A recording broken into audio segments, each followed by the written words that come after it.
Hi friends అందరికి. నేనేం చేస్తుందంటే ఇది వస్తలేదు, నూనె వేయాలా?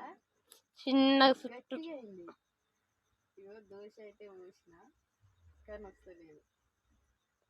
దీనికి అతుక్కుంటుందిరా, కింద పోతుంది. మరి వస్తలే. వస్తుంది.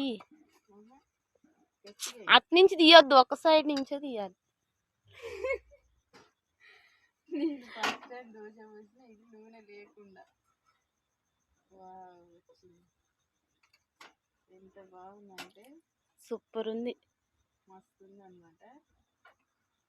నేనైతే ఫస్ట్ టైం చేసిన దోశ మా అన్న వాళ్ళ ఇంట్లో. నైట్ టైంలో చేసుకోరు కానీ మేము చేసుకున్నాం ఈరోజు. చిన్నమ్ముల కోసం, పెద్దమ్ముల కోసం.